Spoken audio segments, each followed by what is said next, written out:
안녕하세요. 방금 소개받은 포트로직스 최영철 대표입니다.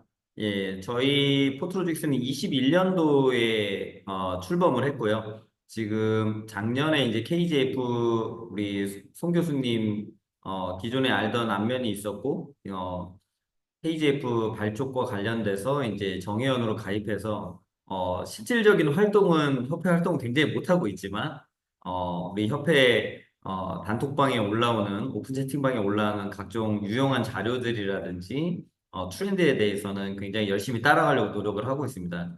제가 플레이하는 영역은 로지스틱스라는 굉장히 전통적인 방식의 마켓이라고 보시면 될 것 같고요. 제가 오늘 강의에서 좀 설명드린 부분은 이런 전통적인 물류 시장이 앞으로 어떻게 갈 거고, 그다음에 지금 현재 어떤 부분을 저희가 핵심적으로 봐야 되는지, 그리고 저희 포트로직스가 사업하는 영역에 대해서 좀 설명드리도록 하겠습니다. 일단 제 소개를 드리면, 저는 원래부터 물류하던 사람은 아니고요. 너무 어이없지만 원래 반도체 집적회로 설계를 했었어요. 그래서, 삼성에서 그 비메모리 시스템 LSI 사업부에서 비메모리 반도체 설계를 했었고요. 그러다가 우연찮은 기회에 이제 2016년에, 국내 물류죠. 뭐 쉽게 설명드리면 트러킹입니다. 트러킹을 하는 전문 트러킹 기반의 IT 솔루션 회사인 YLP라는 회사를 창업하게 됐고요. 그래서 그 IT랑은 거리가 먼 국내 화물 시장에 있어서 뭐 쉽게 설명드리면 카카오택시의 화물 버전이라고 아마 생각하시면 좀 쉬울 것 같고요. 그래서 2016년에 창업해서 굉장히 빠르게 성장을 했고 그래서 시장의 니즈가 이 험난한 물류 시장, 트랜스포테이션이라는 이 운송 수송의 시장에도 IT 솔루션이 시장에서 굉장히 필요로 한다는 거를 절감했고요. 그래서 21년도에 SKT의 자회사인 티맵 모빌리티에 이제 M&A가 됐습니다. 그래서 21년도에 M&A 끝난 후에 저는 바로 퍼스트 마일이라고 하는 국제 물류 시장의 솔루션 기반의 회사를 바로 창업을 했습니다. 그래서 필드에서는 시리얼 entrepreneur라고 하고요. 그래서 지금 현재는 퍼스트 마일 쪽을 메인으로 해서 IT 솔루션을 기반으로 한 사업을 진행을 하고 있습니다. 그리고 저는 2019년도부터 한국통합물류협회의 전문위원으로 선정이 돼서 물류 IT, 그다음에 스마트 로지스틱스 섹션에서 6년째 강의를 계속 하고 있는 상황입니다. 그래서 뭐 지난달에도 초청 강의가 좀 있었는데요. 어쨌든 이런 식으로 물류 관련된 IT 솔루션이 저희 회사와 저의 주된 테마라고 보시면 되고 목적 사업이라고 생각을 해주시면 될 것 같습니다.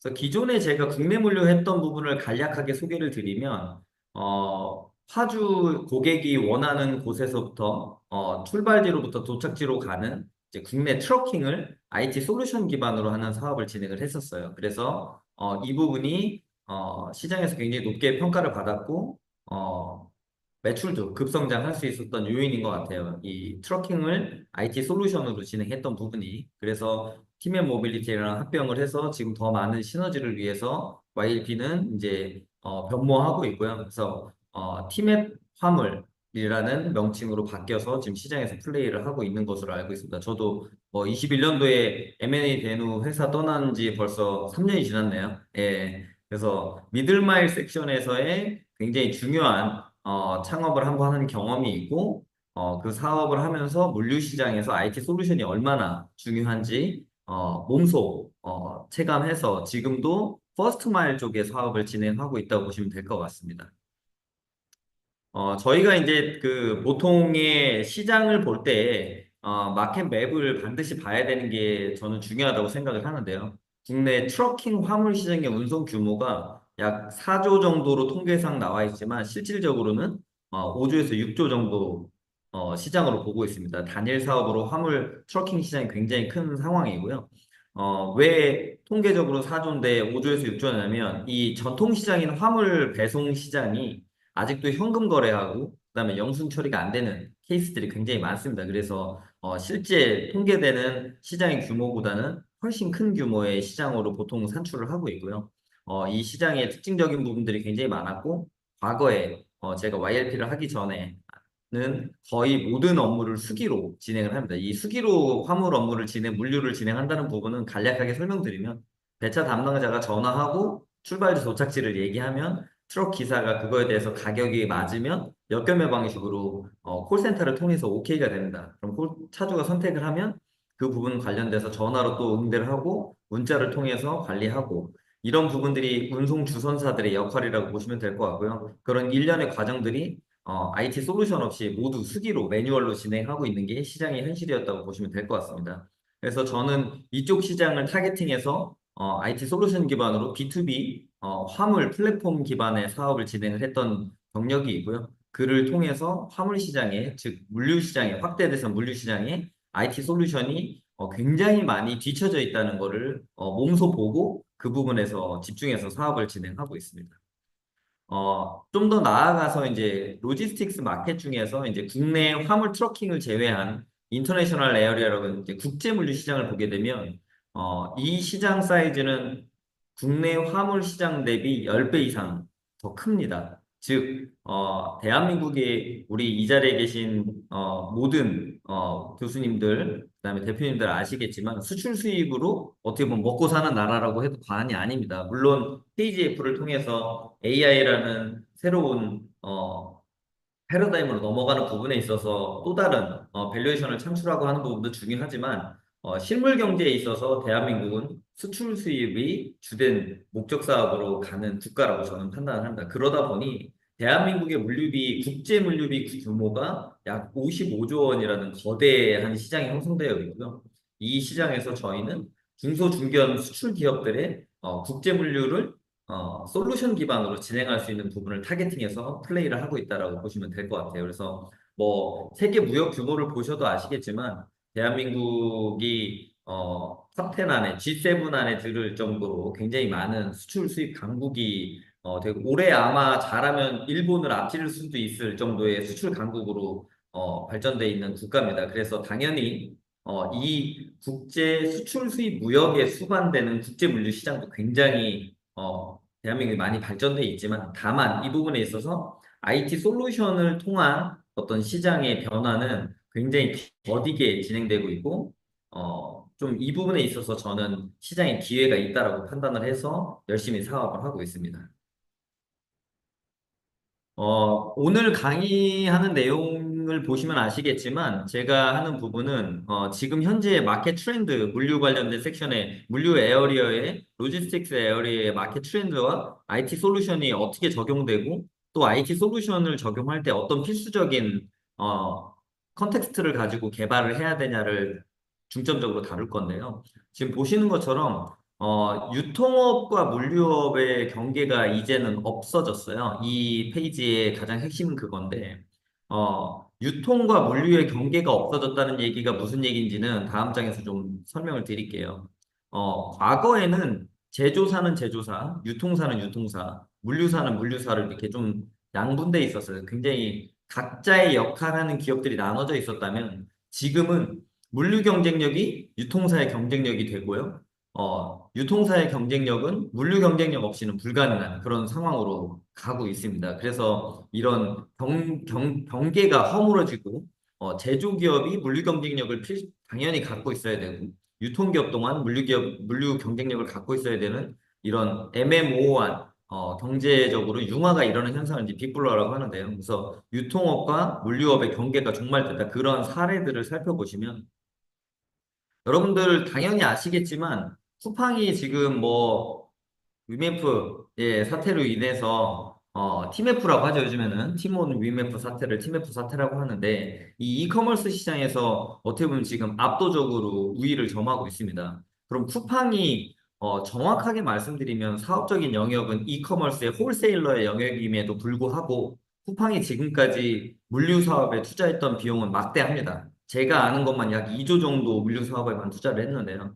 이 빠른 배송을 위한 로켓 배송을 위한 물류 사업에 투자를 했기 때문에 지금의 쿠팡이 존재한다라고 말할 수 있을 것 같고요. 그 부분이 앞장에서 설명드렸던 유통사의 경쟁력을 결국 물류의 경쟁력으로 보는 거랑 동일하다고 보시면 될 것 같습니다. 그래서 쿠팡이 이런 부분을 굉장히 빨리 치고 나감으로써 막대한 투자를 통해서 후발주자들도 시장에 굉장히 많이 출연을 했고요. 뭐 신세계 이마트 지금 굉장히 힘들죠. 그다음에 뭐 제가 분당에 살고 있지만 판교 지역에 분당 판교 지역에 오프라인 몰이 이마트랑 롯데마트 두 개가 있었는데 심지어 서현동에 있는 서현역에 있는 롯데마트는 문을 닫았습니다. 이런 부분들이 여러분들이 살면서 느끼는 가장 큰 물류의 변화, 시장의 트렌드라고 보시면 될 것 같은데요.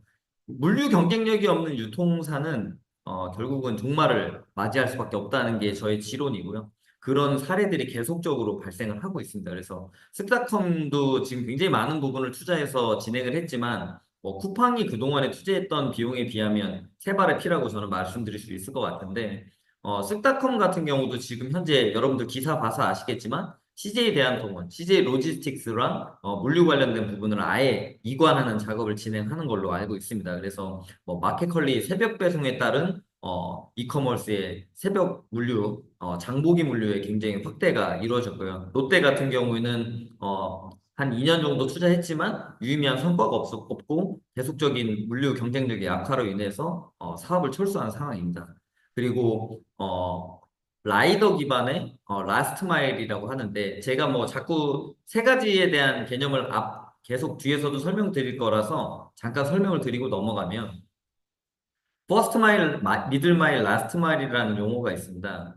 요 장표에 보면 나오는데 보시는 것처럼 퍼스트 마일, 예, 미들 마일, 라스트 마일. 여러분들이 이제 필드에서 물류 관련된 영역이 아니더라도 이거에 대한 용어를 자꾸 들으실 건데 쉽게 좀 개념을 설명드리면 미들 마일은 운송이라고 보시면 되고요. 라스트 마일은 우리 소비자 단에 오기 전에 마지막 물류, 즉 택배랑 퀵이라든지 아니면은 오토바이, 라이더들의 사업 영역을 라스트 마일이라고 보시면 될 것 같고요. 퍼스트 마일은 미들 마일 운송 전 단계, 즉 수출 수입, 원자재 수입이라든지 아니면은 수입 들어와서 창고, 보세 창고 또는 기업의 창고로 이전되는 컨테이너 트러킹이라든지 이런 부분들을 이제 퍼스트 마일이라고 생각해 주시면 될 것 같습니다. 그래서 점점 갈수록 제품의 사이즈가 작고 그다음에 물동량이 줄어드는 그런 상황으로 생각해 주시면 될 것 같고요. 그래서 퍼스트 마일, 미들 마일, 라스트 마일은 이제 물류 업계에서 쓰는 가장 흔한 용어라고 생각해 주시면 될 것 같습니다. 제가 오늘 좀 말씀드리고 싶은 게 많아서 말이 좀 빠를 수도 있는데 점점 빨라질 수도 있습니다. 그 부분 좀 양해 부탁드리고요. 좀 전에 설명드린 거 다시 넘어가면 그래서 보시는 것처럼 많은 기업들이 출연했고 또 없어진 기업들도 있어요. 여러분들 아시겠지만 재작년에 미국의 금리로 인해서 VC 시장이 굉장히 경색됐을 때 뭐 오늘 회라고 3시에 주문하면 7시에 회가 배달되는 오늘의 식탁이라는 회사도 라스트 마일의 물류 경쟁력을 바탕으로 수산물 유통 시장에 진입했다가 이제 좀 안 좋은 상황으로 갔죠. 예, 그런 부분들을 생각해 보시면 될 것 같고요. 그래서 이 페이지에서 제가 자꾸 설명드리고자 하는 부분은 온라인 마켓 시장이 굉장히 커지고 있고 이커머스 시장이 어마어마하게 커지고 있는 상황에서 백단에서 돌아가는 물류의 경쟁력이 훨씬 더 중요해지고 있고 앞으로 더 중요하다라고 말씀드릴 수 있을 것 같아요. 그리고 여러분들이 플레이하는 그리고 AI 기술을 도입하려고 하는 KGH의 어떤 그런 KGF의, KGAF의 그런 목적 사업으로 봤을 때 물류 섹션이 굉장히 큰 하나의 카테고리로 들어갈 수 있다고 저는 판단합니다. 그래서 뒷장에는 AI가 도입되고 있는 물류 현황들도 좀 정리를 해놨습니다. 그래서 그 부분도 좀 말씀드릴 건데 이 페이지에서 다시 한번 설명드리지만 지금 여러분들 광고나 배민 앱을 당장 켜서 보시면 아시겠지만 배민 장복이라는 게 이미 들어와 있어요. 대대적으로 광고를 하고 사업을 시작하고 있는데 쓱딱 이마트, 뭐 GS 편의점, CU 편의점들이 포기한 배송에 따른 시장을 배민이 라이더 기반의 시장을 통해서 장보기로 지금 사업을 론칭을 한 상황입니다. 원래 배민이 커머더티 운송 시장에 로지스틱 시장에 뛰어들 거라는 거는 몇 년 전부터 얘기가 나오고 있는데 드디어 론칭을 했고요. 배달의 민족이 이 시장에 뛰어든 거는 굉장히 의미 있는 거라고 저는 판단합니다. 그래서 앞으로의 대기업들 또는 기존의 유통 대기업들의 물류 부분은 이런 IT 솔루션 기반의 물류를 바탕으로 성장한 기업들에게 그 자리를 내주게 될 거라고 저는 반드시 그렇게 될 거라고 보고 있고요. 실제로 그렇게 바뀌고 있습니다. 그래서 이커머스 시장의 쿠팡의 독주는 앞으로 계속될 거라고 생각을 합니다. 네, 그러면은 유통과 물류가 경계가 허물어지고 결국은 유통사의 기득권이 없어지고 물류의 경쟁력이 유통의 경쟁력으로 바뀌고 컨버전이 일어나는 이 시점에서 우리가 물류 관련된 디지털라이제이션의 가장 핵심적인 개발의 컨테스트가 뭐가 있다라고 하냐면 제가 다른 강의에서도 항상 얘기하지만 이 세 가지입니다. 정시성, 가시성, 비대면인데 이 부분이 왜 물류 솔루션에서 중요한지를 좀 설명을 드리고 넘어가도록 하겠습니다. 어떻게 보면 오늘 강의에서 굉장히 중요한 부분 중에 하나인데요. 물류라는 거는 정시성을 기본적으로 담보를 합니다. 예, 개런티를 해야 되고요. 여러분들 배민 앱에서 오늘 저녁에 뭐 가족들하고 탕수육과 뭐 짜장면을 시켜서 먹기로 하셨으면 가장 먼저 하는 게 배민 앱에서 예, 중국집을 검색해서 메뉴를 신청을 하죠. 예, 그러면 제가 이 설명을 왜 드리냐면 배민 앱을 통해서 이 세 가지가 다 진행되는 부분이 표현이 됩니다. 예, 가장 중요한 요소고요. 너무 쉽게 제가 설명을 드리면 앱에 주문하면 중국집에서 40분 뒤에 배송이 완료될 거라고 뜨죠. 그럼 여러분들은 6시 20분에 주문했으면 7시에 저녁 식사가 집에 도착을 해야 됩니다. 이게 정시성이거든요. 예, 이거 B2B 물류에서도 동의를 합니다. 뭐 물류센터에 5시까지 배송이 운송이 진행되기로 했는데 그게 5시에 도착하기로 한 게 온타임 배송, 즉 정시성이라고 보시면 되고요.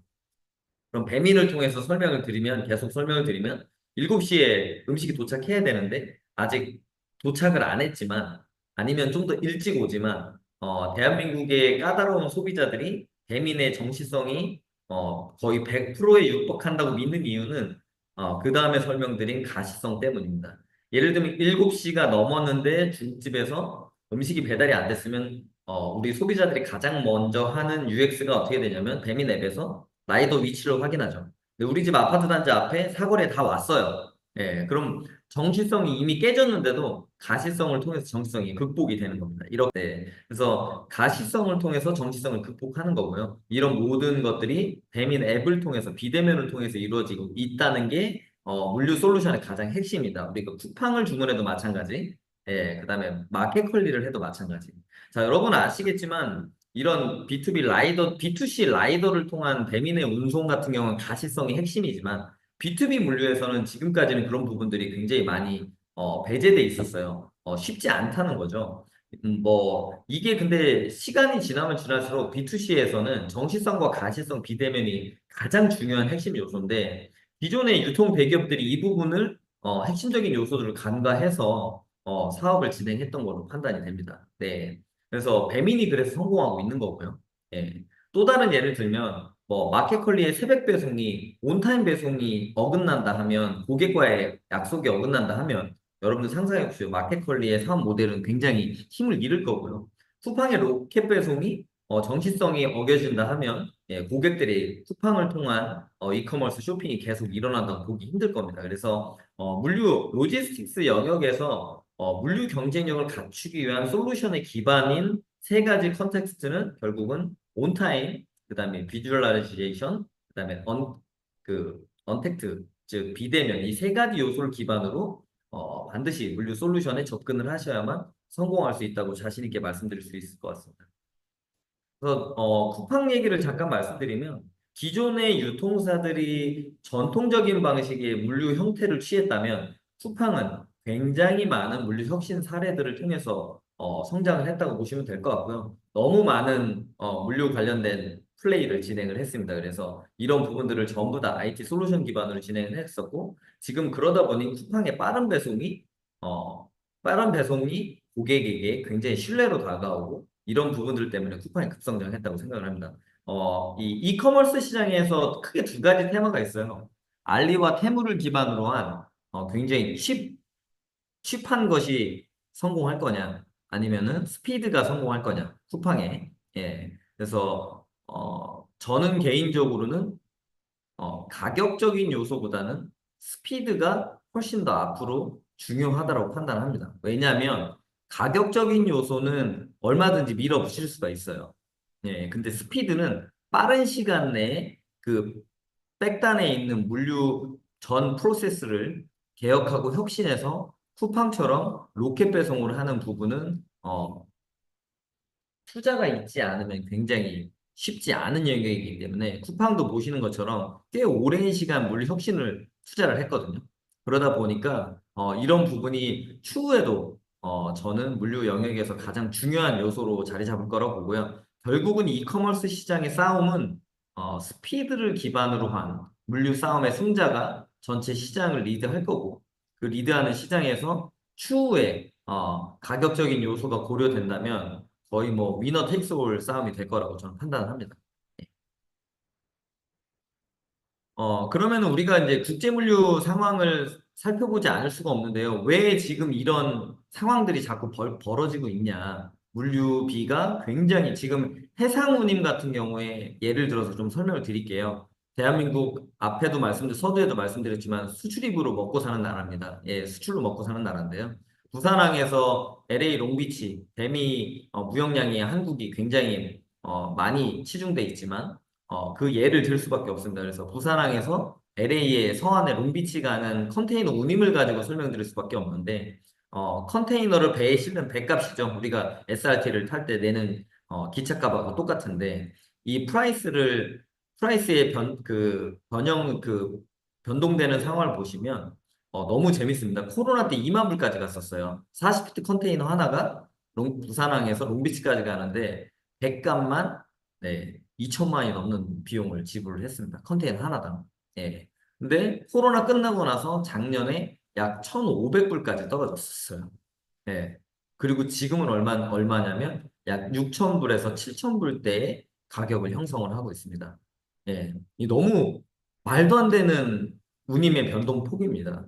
그래서 제가 이 국제물류 사업에 집중해서 하는 이유도 거기에 사업 기회가 있다고 보는데 이 쉽먼트 컴퍼니라고 하는 선사들이 제공하는 오션 프레이트 프라이스는 정해진 가격이 없는 게 굉장히 저는 매력적이라고 판단을 하고 그 부분에 있어서 이 KGF에 계신 많은 스마트하고 석학 분들께서 좀 관심을 가져주셔야 할 부분이 그래서 물류 사업에 관심을 가져주시기를 다시 한번 설명을 드립니다. 네. 그래서 이렇게 지금 글로벌 SCM이 위기가 온 이유는 크게 몇 가지 사례들이 있어요. 첫 번째는 미국과 중국의 무역 갈등, 그다음에 러시아 우크라이나 전쟁, 뭐 거기 이스라엘 전쟁까지 가세를 하게 됐고요. 그다음에 기본적인 에너지 가격이 상승하게 됐고, 그다음에 노동력이 부족해지게 됐죠. 저출산으로 인한. 그리고 뭐 여러분 아시겠지만 한국은 지금 인구 저하가 굉장히 큰 국가적인 문제로 다뤄지고 있는데 이 부분은 벌써 예견돼 있던 거라서 좀 늦지 않았나라는 생각이 들지만 어쨌든 노동력 부족, 즉 물류 현장은 마지막 단에 사람이 무조건 개입될 수밖에 없는데 이 개입되는 사람 자체의 인력 부족으로 인해서 물류비가 매입 원가의 많은 부분을 차지하고 있기 때문에 물류 쪽에 지금 굉장히 많은 기업들이 관심을 갖고 지켜보고 있는 상황입니다. 예. 그리고 다양한 환경 부재, ESG라고 표현해서 좀 설명드릴 수 있겠지만 뭐 각종 이산화탄소 배출과 관련된 환경적인 문제들이 또 글로벌 공급사슬 교란의 중요한 요소로 작용을 하고 있습니다. 유통 물류 시장의 변화를 좀 살펴보시면 많은 AI 솔루션 기반의 기업들이 활동을 하고 있습니다. 뭐 안타깝게도 국내에는 그렇게 많은 기업들이 있지 않고요. 좀 의미 있는 기업들이 나오고 있지 않은 상황이지만 미국이나 유럽 쪽에서는 꽤 많은 기업들이 글로벌 물류 기업들 예를 들면 뭐 DHL, UPS, FedEx 여러분들 다 아시겠지만 그런 기업들의 재투자를 통해서 많은 부분들이 스타트업이 발생을 하고 있고요. 특히 아마존이 미국의 이커머스를 다 점령하고 있듯이 그들의 물류 솔루션 기반의 사업들이 굉장히 시장에 많이 전파되고 있고 또 그들이 각종 물류 관련된 스타트업들을 M&A 및 인수를 하고 있습니다. 그래서 보시는 것처럼 크게 세 가지 영역에 있어서의 물류 관련된 AI 섹터가 지금 활발하게 발전을 하고 있는데요. 물류 자동화, 즉 빅데이터 로봇 기반으로 하는 이제 이런 물류 자동 센터의 물류 자동화라는 게 오토마이제이션이라고 하죠. 국내에도 꽤 유망한 기업들이 많이 있습니다. 예, 물류센터의 물류 자동화가 AI 쪽에 굉장히 많은 섹션에서 도입이 되고 있고요. 그다음에 뭐 여러분도 아시겠지만 로봇 물류센터의 로봇 기반의 물류센터 관리 하는 뭐 회사들 상장사도 있고요. 클로봇이라고 상장 준비하는 회사도 있고 많은 기업들이 이쪽 물류센터에 집중을 하고 있고요.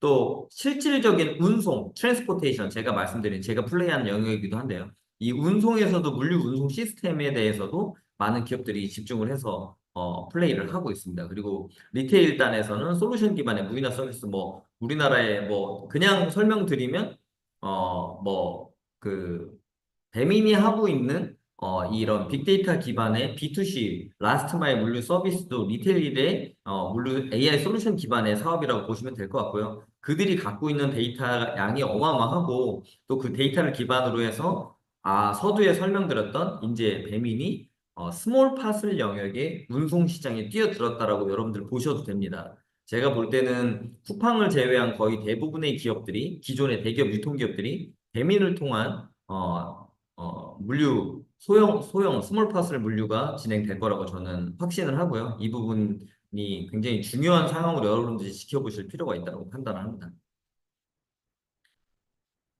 물류 핵심 키워드는 앞에 설명드린 것처럼 뭐 정시성, 비대면, 그 다음에 가시화 이런 부분을 필두로 하고 있는데 물류를 IT화하기 힘든 이유가 기존에 너무 전통적인 방식으로 진행을 하고 거의 대부분 B2B 물류 기업들과 B2B 서비스를 진행을 하다 보니까 뭐 이런 말씀드리면 그렇지만 데이터가 정산이 끝나면 다 버려져요. 예, 그래서 어떤 데이터도 남아있지 않은 상황에서 결국 물류 사업에 앞으로 전진하기 위한 백데이터가 거의 없는 상황이에요. 그래서 뭐 ERP도 중요하고 TMS도 중요하고 WMS도 중요한데 결국 이 데이터들을 우리 회사의 자산으로 가지고서 소위 말하는 디지털 트윈으로 나가고 그런 디지털 트윈이 결국은 AI로 발전해야 되는데 그런 데이터 기반의 물류 솔루션들이 굉장히 부재다. 예, 많지 않다라는 게 여러분들이 중요하게 보실 부분이고요. 그 이유는 여러 가지가 있어요. 일단은 물류 비즈니스 자체의 목적 사업에 워낙 전통적인 사업이다 보니까 진입장벽이 높아요. 즉, 운송 주선업을 할래도 시장에서 운송사랑 주선사를 할 수 있는 면허를 돈을 주고 사야 됩니다. 우리가 건축 면허가 없어서 건축 회사를 하려면 건축 면허를 돈 주고 사듯이 그런 돈을 주고 사야 되고 화물 운송을 실제로 담당하는 트러킹에 관련된 영업용 번호판까지 우리 뭐 자동차 번호판을 돈 주고 사야 되는 정말 특이한 시장입니다. 이 시장이. 그래서 초기 비용도 많이 발생하고 진입장벽도 굉장히 높다 보니까 이 물류 시장에서 AI를 적용하는 그런 단계로 넘어가는 게 앞단에 IT 솔루션 기반의 데이터가 없기 때문에 트레이닝을 할 게 없어요. 네. 그게 이제 시장의 가장 큰 문제고, 그나마 다행인 건 WMS라고 여기 나오는 창고 관리 시스템, 웨어하우스 매니지먼트 시스템이라는 거는 오래됐어요. 그래서 입출고 관리, 반품 관리, 출고 관리를 하는 이런 불량 재고 관리를 하는 인벤토리 시스템인데, 이 시스템에 데이터가 있다 보니까 앞장에 말씀드린 물류센터의 자동화가 지금 가장 많이 AI가 도입되어 있는 시장이라고 보시면 될 것 같습니다. 그리고 한국이 워낙 좀 그 로봇도 잘 만들고요. 그래서 AI, 로봇이 같이 합쳐져서 발전하고 있는 물류 영역이 결국은 우리가 흔히 말하는 물류 센터 자동화가 가장 많이 지금 발전되고 있다고 보시면 될 것 같습니다. 그래서 아까 좀 전에 설명드린 것처럼 해외의 물류 거대 기업들, 예, 여러분들 잘 모르시겠지만 뭐 물론 우버는 아실 수도 있고 UPS도 아실 수도 있고 B2C 접점에 있는 페덱스, DHL 다 아시겠지만 뭐 OOCL 잘 모르실 거예요. 예, 이런 회사들은 결국은 선사인데 이들이 물류 관련된 트렌드를 계속 만들고 있고 이들이 디지털라이제이션에 굉장히 많은 비용을 쓰고 있습니다. 그리고 대한민국 뭐 말씀드렸던 쿠팡, 한진, 롯데, 대한통운 모두 DXDT에 혈안이 돼 있고 이 DXDT를 통해서 물류를 개선하고 혁신해야 되는 이유는 결국은 일할 사람이 없습니다. 현장에. 예, 그래서 갈수록 뭐 AI의 트렌드를 보면 사람이 하던 거를 예, AI로 바꾼다라고 하지만 여러분들 관심 가져주실 게 물류 섹션은 사람이 없어요. 이미 부족해요.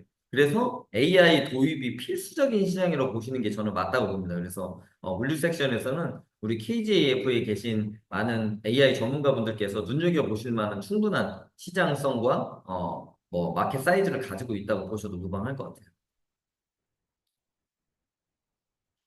물류시장에서 모습은 보시면은 굉장히 좀 트랜스포테이션이라는 기존의 기사들이 운전하거나 라이더들 통해서 배송하는 부분이 물류 끝단에서 반드시 중요한 요소인데 이런 부분이 무인 운송, 무인 배송, 드론 배송 뭐 이런 부분들하고 연결되는 것 외에는 크게 다른 플레이가 없어요. 근데 이런 부분들은 결국은 작은 기업들이 하기 힘든 영역이죠. 결국은 하드웨어가 필요로 하고 굉장히 많은 트라이 앤 에러가 필요한 영역이라서 뭐, 이쪽에서 국내도 많이, 국책 과제를 통해서 진행하고 있지만, AI를 적용한 무인화된 운송수단 운영이 그러면은 정말 한국 시장에서 먹힐 거냐라고 생각을 해보면,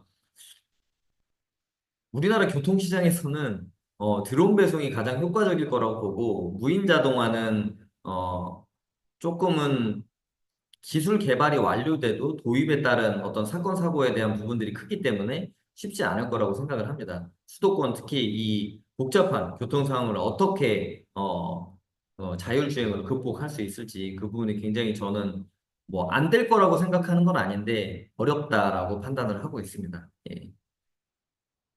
그래서 최적 배송을 예로 들었을 때는 굉장히 많은 뛰어난 기업들이 활동을 하고 있어요. 제가 여기도 써놨지만 위미플레이스라는 회사가 있습니다. 루트 최적화인데요.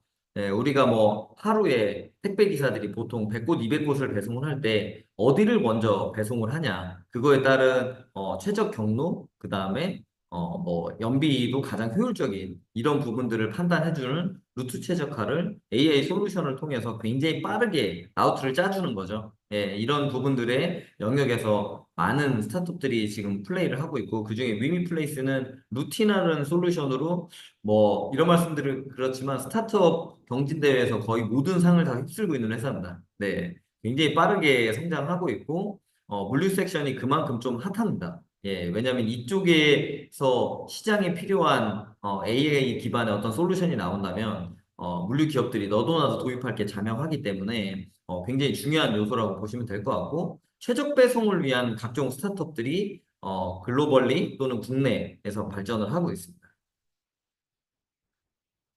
그다음에 물류 섹션에서 그나마 데이터가 많이 있는 창고, WMS를 통한 창고에 풀필먼트라고 하죠. 그래서 FA라고 요즘 표현을 하긴 합니다. 그래서 주문 출고 빅데이터를 통해서 창고 관리 자체를 자동화하고 상품 판매에 대한 수요 예측을 과거의 데이터를 학습을 통해서 굉장히 많은 부분이 발전되고 있고요. 이 부분은 대한민국이 좀 많이 앞서 있다라고 저는 좀 설명드리고 싶어요. 그래서 쿠팡, 그다음 BGF, GS25C, 마켓컬리 이런 부분들이 기존에 쌓여 있는 데이터를 기반으로 해서 창고의 주문과 출고를 먼저 선제적으로 관리하는 AI 학습을 통해서 진행하는 부분들이 굉장히 많이 발전하고 있고, 뭐 그래서 FAI라는 용어까지 지금 시장에서 많이 거론되고 있습니다. 그래서 풀필먼트, 아티피셜 인텔리전스라는 시장이 굉장히 많이 발전하고 있다라고 보시면 될 것 같습니다. 뭐 연계돼서 설명해서 좀 다른 영역이긴 하지만 창고에 데이터를 기반으로 하는 게 있고요. 실제 여러분들 물론 창고에 가보시면 HR 코스트가 굉장히 많이 드는 업 중에 하나입니다. 물론 창고가. 근데 지금 다행인 거는 지금 제가 여기도 예시를 들어놨지만 이 창고에 실제 사람이 옮기던 지게차를 운전해서 옮기던 이 팔레트 단위의 짐뿐만이 아니라 나머지 박스 단위의 짐들도 이제 로봇이 직접 렉에 적입하고 빼고 하는 부분들을 진행을 하는 부분이 굉장히 많이 발전하고 있어요. 이 로봇 을 활용한 창고 자동화가 굉장히 핫한 영역이라고 보시면 될 것 같고, 요 로봇을 트레이닝하기 위한 이제 창고에 결국은 앞장에 설명드렸던 물류 창고의 AI 솔루션 기반의 사업들이 굉장히 활성화되고 있고, 이 영역도 국내에 많은 물류 자동화, 센터 물류 자동화가 대기업들이 많이 추진을 하고 있습니다. 그래서 많은 비용도 여기서 사업적인 규모도 발생하고 있고요. 한국에 여러분들 아시겠지만 뭐 중소 중견기업 중에도 물류 자동화를 좀 선진화해서 몇십 년 동안 추진해온 기업이 있어요. 아세테크라는 기업이 있고요. 그래서 창고에 로봇을 적용해서 전체적인 배송에 따른 분류, 그다음 재고 관리 이런 부분들이 굉장히 많이 발전을 하고 있습니다. 그래서 스마트 물류라는 걸로 통칭을 해서 IT 물류 솔루션을 좀 몇 가지를 볼 수가 있는데, 그래서 뭐 스타트업만 좀 정리를 해보면, 뭐 아까 처음에 설명드렸던 미들마일, 그 다음에 라스트 마일, 그 다음에 포스트 마일이라고 하는 이 물류 전체의 밸류 체인 상에서 많은 스타트업들이 활동을 하고 있고, 이들이 기존의 전통적인 대기업과 인수합병 또는 그들을 통해서 같이 시너지 나는 대기업과의 협업을 통해서 시너지 나는 부분들이 많이 발생을 하고 있습니다. 그래서 제가 지금 하는 사업이 뭔지를 좀 설명을 드리려고 합니다. 남은 한 5분에 10분 정도. 그다음에 이제 질문을 좀 받도록 하겠습니다. 그래서 포워더라는 전통적인 사업이 있습니다. 이 시장은 국제물류에서 굉장히 중요한 사업자 중에 하나인데요. 시군구 장에 의해서 인허가를 받는 사업자입니다. 그래서 셀러랑 바이어 사이에 국제물류가 발생할 때, 수출 수입이 발생할 때, 포워더가 컨테이너 트러킹 아니면은 항공기, 카고, 그 다음에 선사의 컨테이너 이런 모든 영역을 포워더가 코디네이트를 하고 스트럭처링을 하게 됩니다. 예, 그래서 셀러를 대신해서 또는 바이어를 대신해서 이 전체적인 물류를 핸들링하는 게 중요한데 이렇게 많은 메인 주체들을 정리를 하다 보니 포워더의 정산 구조랑 운영 방식은 굉장히 복잡할 수밖에 없고 무역이라는 게 여러분들 아시겠지만 몇백 년이 되는데 그 무역에 따른 필수적인 사업자가 국제물류 사업자인데 이 국제물류를 진행하는 포워더들의 플레이가 앞으로 계속 중요한데 이 부분이 전통적인 방식으로 너무 오랫동안 수기로 진행돼 왔어요. 그래서 모든 업무를 이메일로 다 합니다. 네, 그래서 저희는 포트로직스는 이 인코텀즈라고 셀러랑 바이어 사이의 무역의 규약인데 텀스인데 이 부분에 따라서 물류를 누가 어디까지 담당하는 게 굉장히 복잡합니다. 예, 그래서 이런 부분들을 전부 다 이메일을 통해서 사람이 하고 있는 게 국제물류 시장의 현실이고요. 이 부분을 전산화해서 바꾸는 게 저의 목적 사업이라고 보시면 될 것 같습니다. 그래서 파주랑 선사항공사 또는 트러킹을 포워더가 어레인지해서 진행하는 게 국제무역이고요. 그래서 저희 포토로직스는 기업의 수출입 물류를 대행을 하면서 IT 솔루션을 제공하는 디지털 포워더라고 보시면 될 것 같아요. 그래서 뭐 저희 회사 21년도에 창업했는데 이 물류 시장이 얼마나 크냐면 제가 이 사업을 시작하는 목적은 시장 점유율 1%인데 그게 제가 타겟하는 시장이 30조거든요.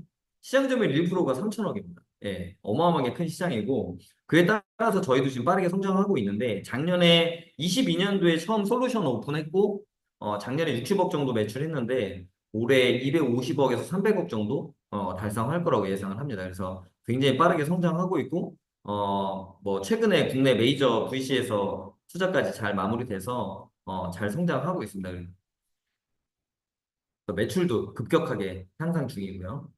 그래서 화주랑 포워더 사이에 굉장히 비효율이 존재하고 이 비효율을 이메일에 아까 말씀드린 것처럼 모든 업무를 이메일로 다 판단하게 되는 업무를 보게 되는데 그러다 보니까 보안도 취약하고 문서 관리도 결국 성실한 직원의 모든 게 좌우됩니다. 예, 그래서 이 영역을 DXDT를 하는 게 저희 포트로직스의 목적 사업이고 또 그래서 저희는 탐스라는 솔루션을 고객에게 제공을 합니다.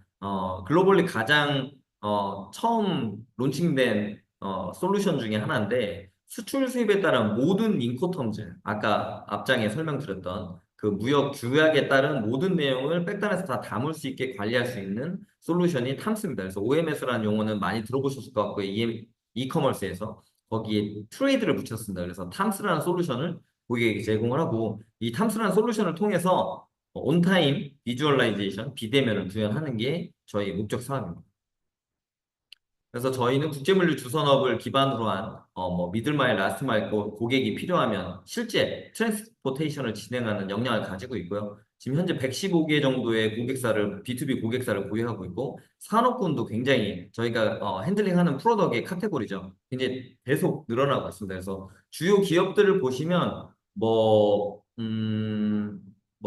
인더스트리 섹션이 굉장히 다양해요. 여러분들 아시겠지만 대한민국이 수출 강국인데 뭐 요즘에 특히 이제 코스메틱이나 패션 쪽 이런 쪽들의 수출량이 굉장히 늘어나고 있고 K-뷰티, 한류를 기반으로 한 그다음에 전통적인 뭐 F&B, 그다음에 바이오 섹션 역시 굉장히 많이 저희가 고객사를 보유하고 있고 이들 기업의 국제 물류를 함스라는 솔루션을 통해서 DXDT를 구현을 해주는 게 저희의 주된 사업이고 그를 통해서 저희는 국제물류 시장을 IT화하는데 일조하고 있다라고 판단합니다. 그럼 화주 담당자들이 우리의 고객사, 클라이언트의 물류 담당자들이 업무가 굉장히 편리해집니다. 예. 그래서 저희가 글로벌 익스펜션도 많이 하고 있고요. 예, 인도네시아 법인 설립 완료했고 미국도 설립 완료했습니다. 그래서 인도네시아, 미국, 그다음에 8월에 이제 말레이시아 법인이 완료됩니다. 그래서 올해까지는 4개국의 저희가 현지 법인을 통해서 물류 IT 솔루션을 통한 이제 국가 간의 연결을 진행을 하고 각 국가에 있는 쉬퍼, 즉 셀러 바이어들을 저희가 IT 솔루션 기반으로 세일즈를 진행을 할 거고요. 이 부분이 굉장히 저희는 빠르게 성장할 거라고 판단하고 있습니다. 그리고 뭐 KJF에서 주된 사업으로 다루고 있는 AI 기술을 물류 섹션에 도입하는 거를 저희는 애초부터 좀 검토를 하고 있고요. 그래서 물류 관련된 섹션에 AI GPT를 도입을 해서 하는 부분에 대해서 이미 특허도 출원을 했습니다. 그래서 AI 플랫폼 기반 물류 관리 솔루션 제공 및 장치 및 방법이라고 해서 저는 AI, LLM 기반의 AI는 이제 굉장히 시장에서 누가 리더고 보편화돼 있다고 생각을 하고 앞으로의 시장은 이 기존에 완성된 GPT 기반의 AI를 어떤 애플리케이션에 도입했을 때 크게 성공을 할 거냐고 판단을 했을 때 우리 KGF에서 다루는 뭐 엔터 영역, 그다음에 메디컬 영역, 그다음에 뭐 커머스 영역 굉장히 많은 부분에 도입이 될 거고 제조 영역은 말할 것도 없고요. 많이 도입이 되지만 저는 이 로지스틱 섹션에서는 저희가 좀 빠르게 치고 나갈 수 있지 않을까라고 생각을 합니다. 그 이유는 트레이닝 할 수 있는 데이터를 저희는 창업 이래 아직도 계속 데이터를 모으고 있고 그 데이터를 통해서 AI를 학습할 수 있는 준비를 하고 있어요. 예, 그래서 이 부분에 있어서는 저희가 물류 섹션에서는 AI가 도입된 애플리케이션의 성공 사례로 거듭나고자 합니다. 그 부분에서 KGF의 도움이 앞으로도 계속 많이 필요하고요. 이 KGF의 정회원사 또는 회원사들의 도움이 저는 절실한 상황입니다. 그래서 저희 뭐 멤버들 뭐 물류뿐만이 아니라 각종 영역에서 정말 뛰어난 사람들 저희 플레이하고 있다고 보시면 되고요. 그다음에 뭐 자랑은 아니지만 최근에 글로벌 팁스에 저희가 선정이 됐습니다. 그래서 신문에도 났고 그래서 해외로 진출하는 저희 대한민국에서 제가 아니면 저희 포트로직스가 정말 시장에서 핏한 솔루션을 개발해서 플레이를 하고 있고 급성장하고 있고 국가에서 뭐 어떻게 보면 잘 봐주셨기 때문에 저희가 글로벌 팁스에 선정돼서 예, 또 국가 자금도 소싱하게 됐습니다. 그래서 앞으로도 많은 관심과 응원 부탁드리고 물류 관련된 부분 특히 로지스틱 섹션에서 궁금하신 부분이 있으면 정혜원의 톡방에서 포트로직스 검색하면 제가 뜨거든요. 예, 언제든지 편하게 요청 주시면 좋을 것 같고 뭐 기존에 AI 관련된 어떤 우리 회원사들의 중요한 기술들을 물류 섹션에 적용해보고 싶을 때도 저희는 환영합니다. 예, 저희 자체 개발 인력이 7명이 개발팀이 상주하고 있고요. 저희는 자체 개발한 솔루션으로 물류 시장에 DXDT를 위해서 오늘도 뛰고 있습니다. 그래서 앞으로도 많은 관심 부탁드리고 뭐 인코텀즈 기반의 수출 물류 관리 장치도 이미 IP도 많이 확보를 해 나가고 있는 상황입니다. 예. 이상으로 물류 시장의 트렌드, 그다음에 물류 로지스틱스 시장에서 IT 솔루션, 아직도 전통적인 방식으로 현장에서 하는 사례들이 너무 많고요. 개선해야 될 저는 우리 AI 전문가들이 반드시 눈여겨보셔야 될 시장이 물류 사업이라고 생각을 합니다. 예, 이상으로 저희 회사 소개와 저의 미천한 강의를 마치도록 하겠습니다. 네.